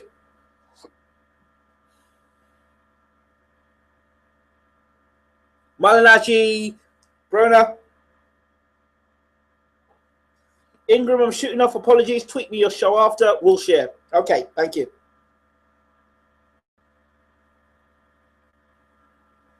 I took his belt and his girl. Yeah, that was quite funny. Yep.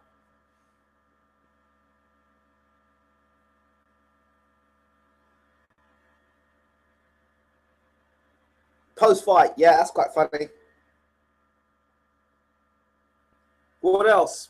Other fights that you've seen funny or press conferences you've seen?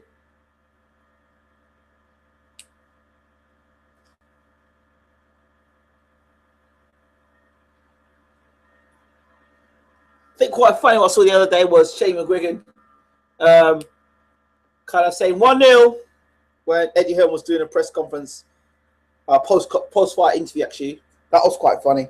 That was quite funny, actually. Don't think Eddie would find it quite funny, but there you go.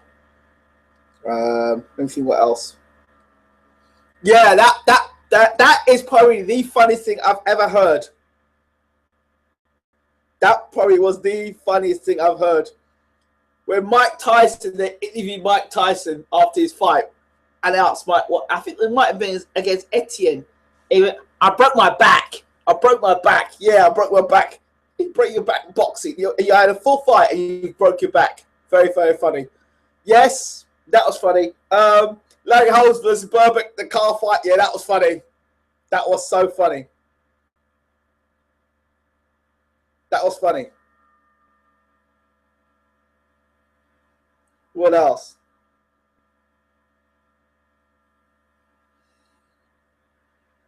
Berbick, Hosey Berbick. Yeah, yeah, he kicked me. I remember that. Larry Holmes. Yeah, he kicked me. Yeah, I remember that one. What about who else? Let me think. Press conferences, funny press conferences, or things that made me laugh.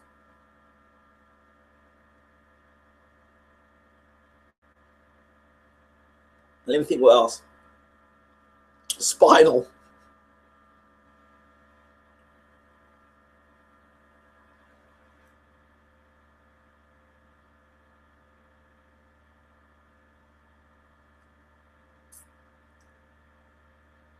Yeah, if I was 50 years younger, I'd kick your ass. Merchant to Floyd. Yeah, that's funny. That's funny. That's fame. Yeah, Mike Tyson. That's funny. When he told people he'll screw him and make him love him. Yeah, I remember that. That was hilarious. He glassed me. Yeah, Chisora. Did you hear the remix? The Derek Chisora remix.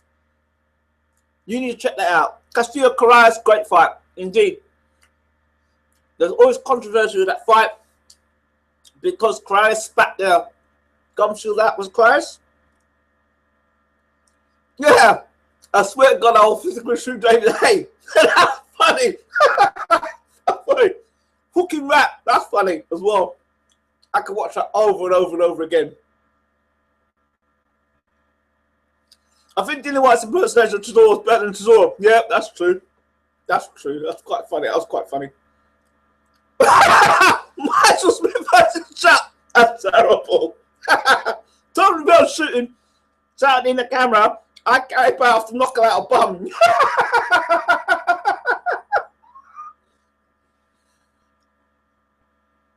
Yeah, that's funny. That's funny. That's very funny. I mean, what else?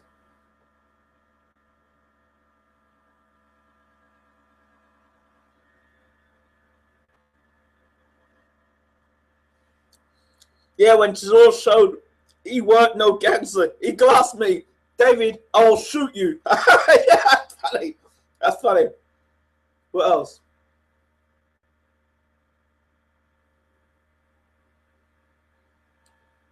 Oh, I remember when Mayorga turned to Oscar De La Hoya and told Oscar De La Hoya that he wasn't doing a good enough job with his wife and he'll do a better job. Chisora was jokes in the IFL interview. He says it wasn't my wife I beat up. It was only my girlfriend. Derek Chisora. Oh dear. Oh dear. Oh dear.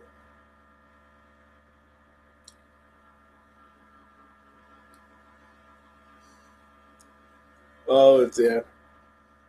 I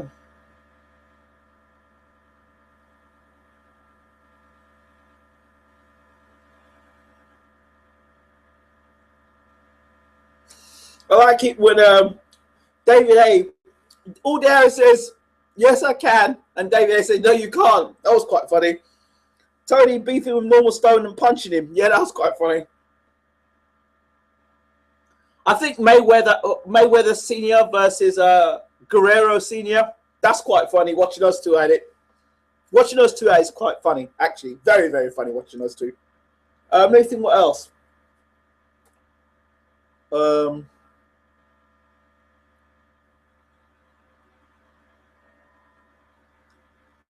Yeah, she's all slapping Vitaly and spitting a Vlad. Yes.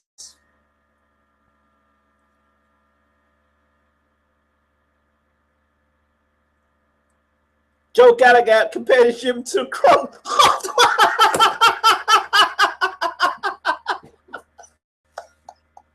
That's funny. Joe Gallagher compared his gym to a Kronk after one of the Smiths won. Yeah, that's funny. That is funny. That has to be very funny. Oh, it's made me laugh. Oh my God. Fika B, where'd you get these from? Where'd you get them from? Where do you get those statements from? What else have we got? Anybody else got any more cracking one-liners?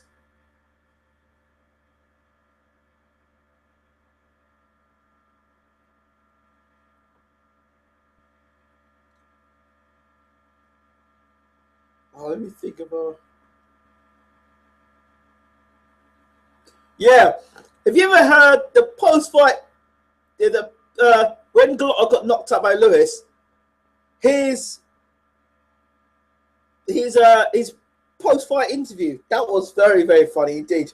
Mike Tyson, after beating Luke Savarese, said, "I will eat Lennox's children." Yeah, Mike did come up with some funny statements. Craig Stevens says, "Hi Ingram, great job you're doing. Keep it up." Hey Craig, how you doing? Hope you're well. Where are you from, Craig? I don't know if you're new or you're old or you're... That's a name I haven't seen before. So Craig, thank you very much. I appreciate that. It's always nice to get the support. And where you seeing this live stream from? Let me think what else. Funny fights.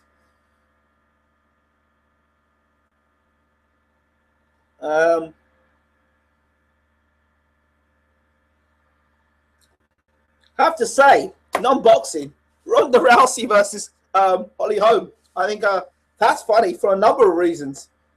Because, you know, she was on the Ring magazine. She was talking about how she was going to beat Floyd.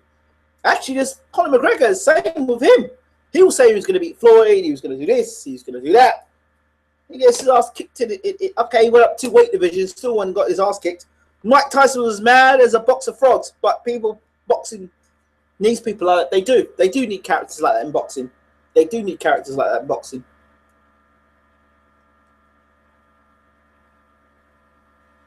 I think Briggs and Klitschko are quite funny. Briggs and Klitschko are quite funny. What else? Zab Judah versus Kostazu will always be one of the funniest knockouts I've ever seen. That was very, very funny. Very, very funny. Where he got knocked out, where he got knocked down, he got up, he was talking to the referee. That was so funny. He was skidding around the ring. That was very funny. Ryan Fraser says, Adrian Broner, fuck TMT. Yeah, well, Adrian Broner's a joker. Adrian Broner's a joker. Yeah. Luke, both of you lose. How can I forgot that? I'm going to knock you out. Do it then. You ain't doing shit. I never come off my feet. You knock what out? You ain't knocking nothing out. That's so funny. I like that. That was good. Bo Lewis, that I think would have been a great grudge match. Genuine grudge. I think that would have been a great fight. That's a fight that should have been made. Junior Witter versus Ricky Hatton. That's a good fight. There was a grudge match there. I think that was genuine as well. That's the fight that should have happened.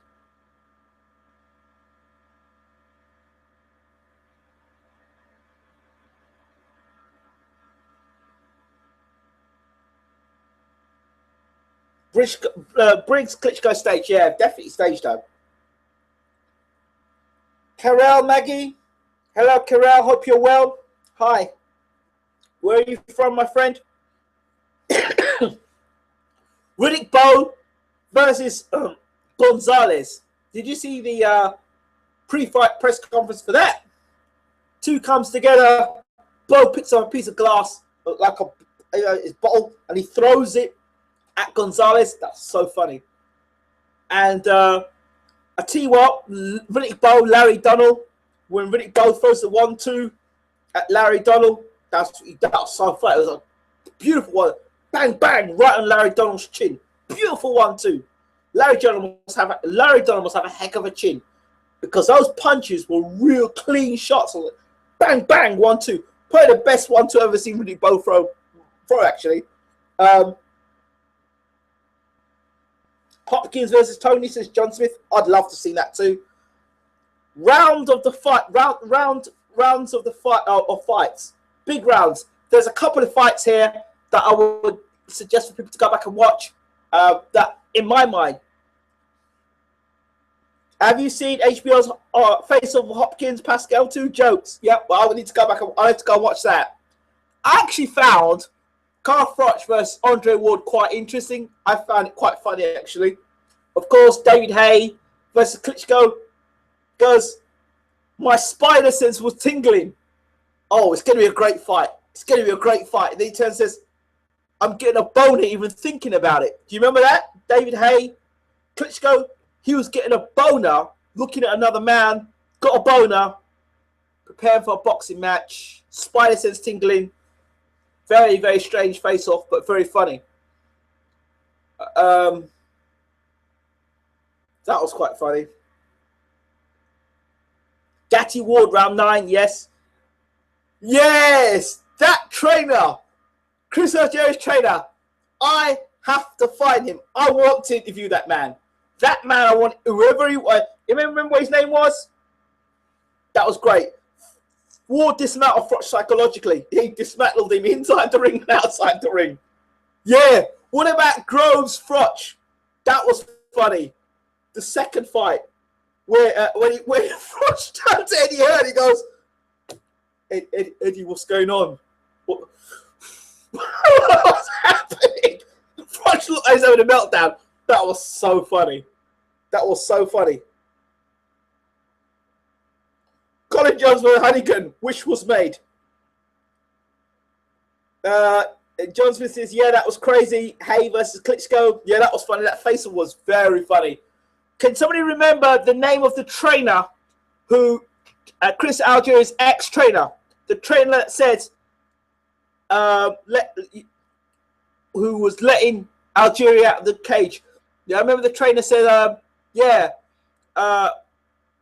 we're letting him out the cage. I think Algieri got dropped, went back to the corner, and he said, that's just where we need to be. Algieri got dropped by Manny Pacquiao. Because that's just where we want to be. Butler versus Allen. Where else was I? I was thinking something else. There's a few fights. Yeah, rounds to watch. Evander Holyfield versus Burt Cooper. That is one of my favorite fights ever. Because I think Holyfield won the title. He, like, first couple of rounds, he came out blistering against Burt Cooper. And then the third round, he gets caught. And as he gets caught, that's when the fight works. It goes completely, right? Holyfield's all over the place. He goes down, he gets up. Burt Cooper's got him out on his feet almost. And Holyfield comes back. What a round. Great fight. Holyfield versus Burt Cooper, round 3. Check it out. Then check out Holyfield versus Bo, round 10. Bo hits Holyfield, hurts him. Out on his feet again. Comes back against Bo. Almost hurts Bo. Tim Lane, that's it. So Holyfield there is one of my favorite fighters. Evander Holyfield versus George Foreman. There were quite a few rounds. I think round 9 and round 4. Those two, that was a good fight. Holyfield, Lewis. The second fight was pretty good. I think the round 5 or 6 where he hurts Lewis. Lewis backs up against the ropes. That's a good fight there. Really good fight. I thought a fight that was, I think a fight that people don't really look at too much, but I think was a good fight. A really underrated fight. Lennox Lewis versus Ray Mercer. That was a good fight. Very good fight. That was a very good fight. Holyfield versus Fraser Quendo. First round. First punch Holyfield threw Fraser Quendo was on his house. Right. Tashi says Tim Lane. That's the name of the trainer. Tim Lane. I've got to get Tim Lane. Definitely. I think that guy's a character. Round 7, Holyfield Foreman. That's the one. Lewis, Klitschko, epic. 6th round, of course. What about Lewis Holyfield? The first fight where Holyfield said he knocked Lewis out in 3 rounds. And he didn't knock him out. And Holyfield says there's always a second fight. Brooke is a PD killing machine. That's what high-end Chase F says. Lennox Lewis versus Mavovich. That was another one of my favorite fights. With Mavovich, I think it might have been round 9 or round 10. Mavovich comes back into the fight. He was a damn good fighter, that Mavovich. Had a chin like I don't know what. But he had an illness where he, I I think he lost a lot of his body mass. He's now a master chef now. Mavovich.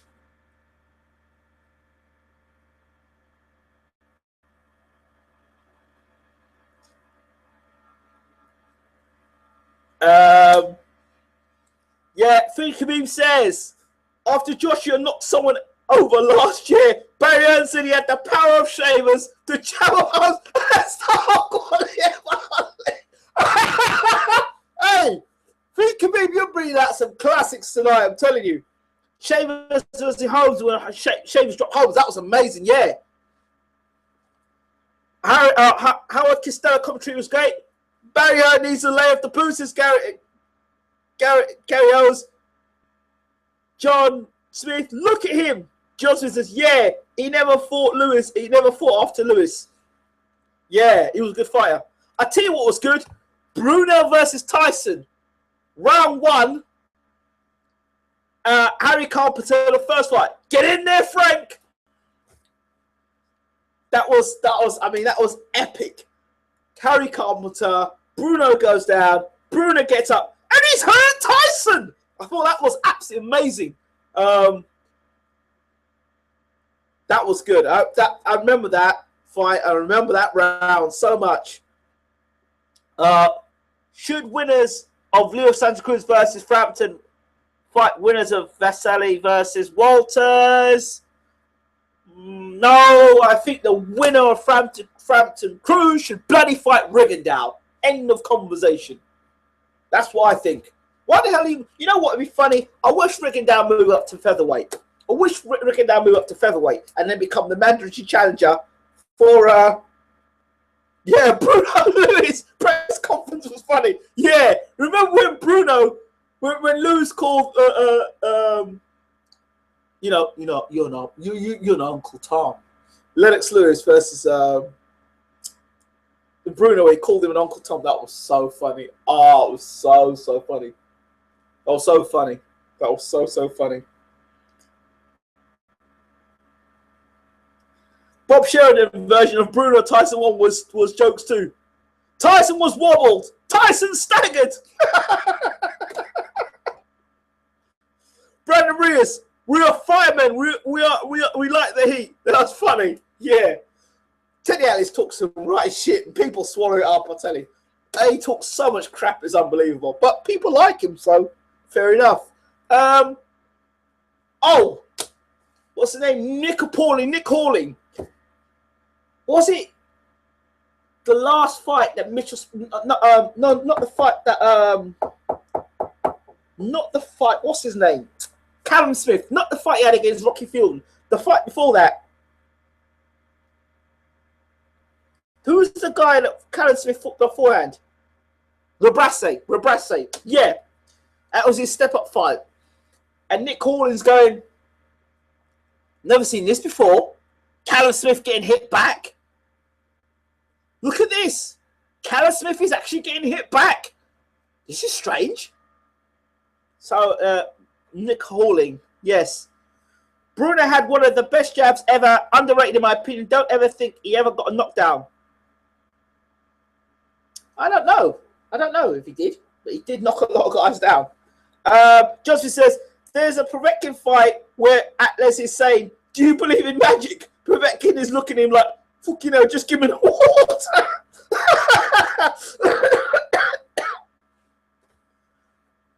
Hey, listen, if there's any trainer in the world that is smoke and mirrors, it's Teddy Atlas. Maybe one fighter Teddy Atlas has had 5 fights with. One fighter. Teddy Atlas is smoke and mirrors. I'm telling you. Teddy Atlas is smoke and mirrors. And Teddy Atlas will be the reason Timothy Bradley gets knocked out.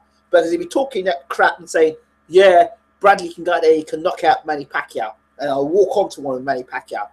If Timothy Bradley gets knocked out, it's because of Teddy Atlas.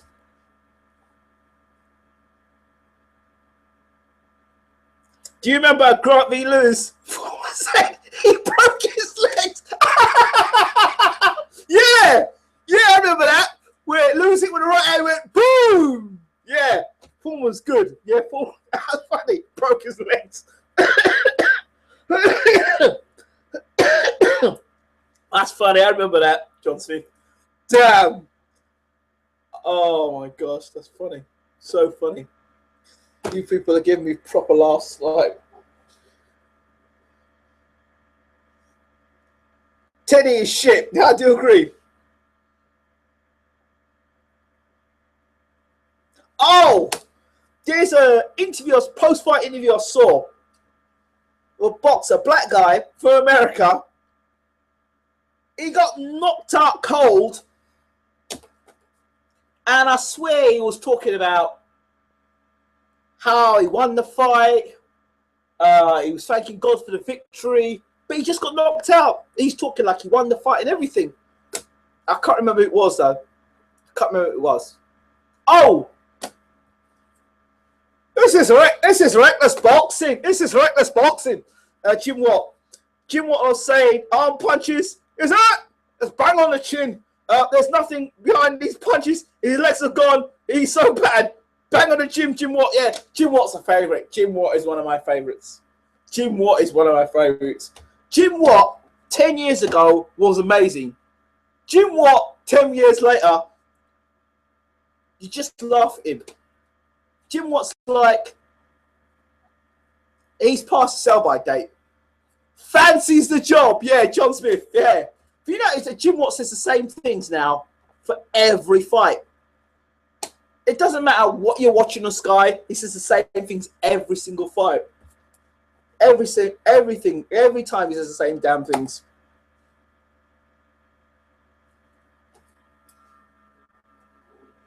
I think we might. I've got 17 watchers. I think we'll have a little bit of fun here for the last bit of the show. It's gone a little longer. Have a bit of fun here. Let's try this one out. Let's pick people from around the world. Jim Watt and Paulo always contradict each other on Sky. LOL. Right. Let's pick people in boxing who say the same things or punchlines. Let's think, or you know, let's start with Eddie Hearn. Eddie Hearn punchlines. What's common things that Eddie Hearn says? I'm starting with the first thing Eddie says in everything he says. Obviously, when it's not obvious, because if it was obvious, we wouldn't be doing the interview with you. If it was obvious, we wouldn't be having a press conference. If it was obvious, we wouldn't be talking with you. So it's not obvious.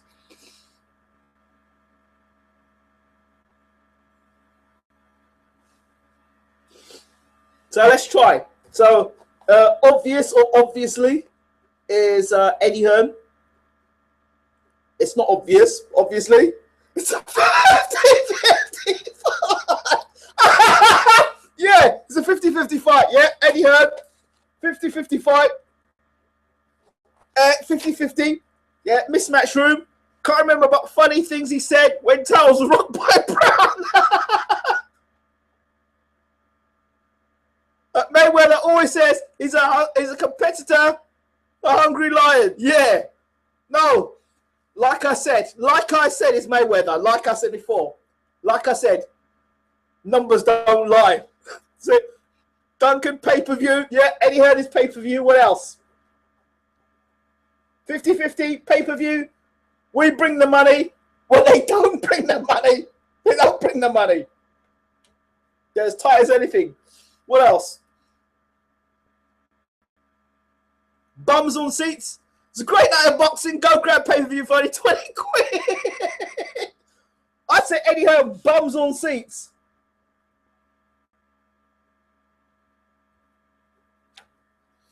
Anything else? Any other great Eddie Hearn sayings?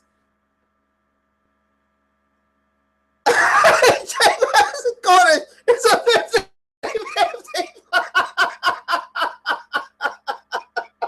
Oh dear. That's terrible. That's terrible. 50-50 fight. Broner about Baylor. You can't use Broner. We've got to go back and say we're going to go through fighters one by one and promoters. But Eddie Hearn's the first one we'll start with. We'll come to Broner later if there's enough people in the room for that.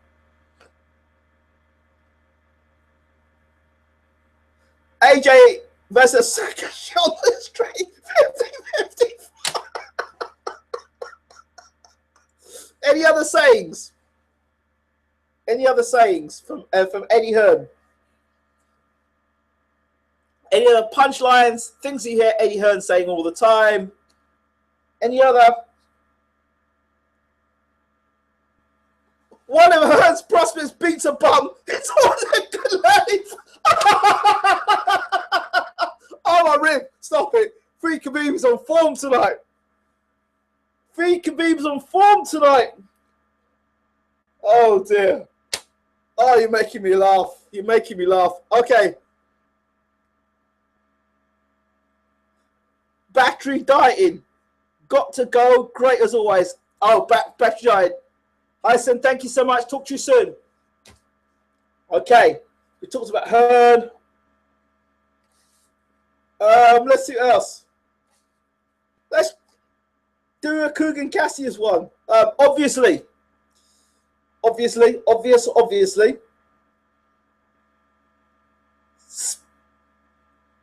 D-Rec Martin says, spit out me coffee when I...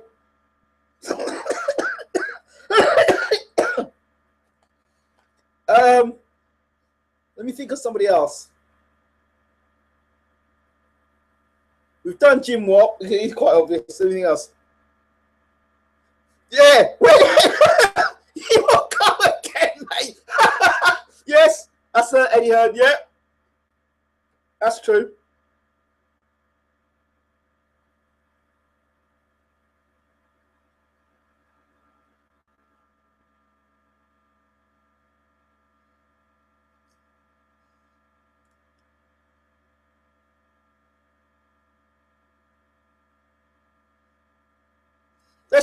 Let's try the Sky commentary team.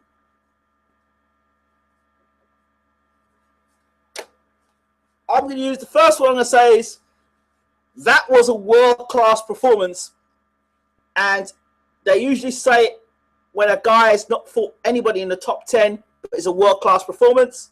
So world-class performance, Sky.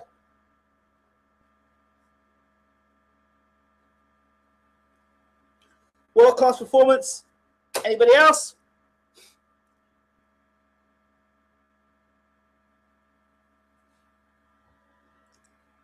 Frank Warren. Yep, we could do Frank Warren, definitely.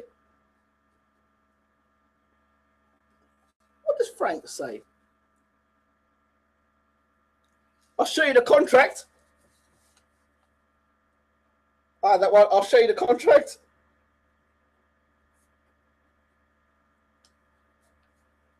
And of course, Sue, lawsuit,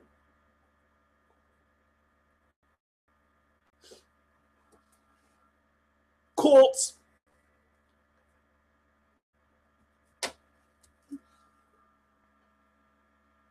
seal bids,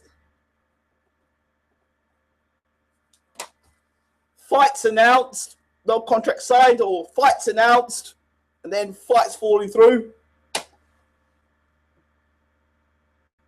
Sealed bids. I'll show you the emails. Yeah, that's more all right. I'll show you the emails. Yeah.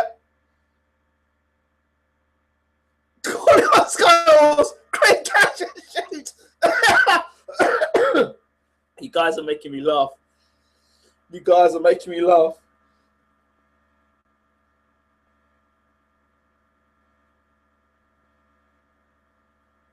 Check bounced.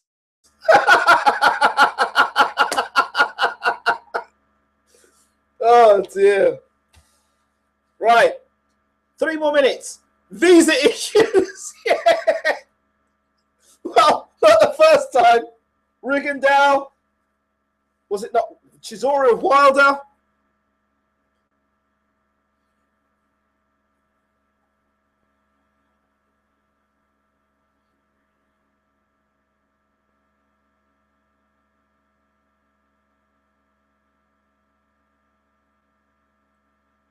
Anything else?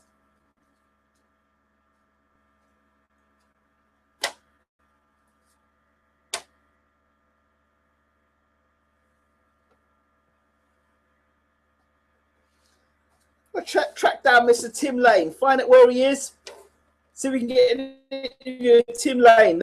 On closing, some information here for people. When you got just Julius Jackson, this son of former stunk the joint out. Yeah, that's funny.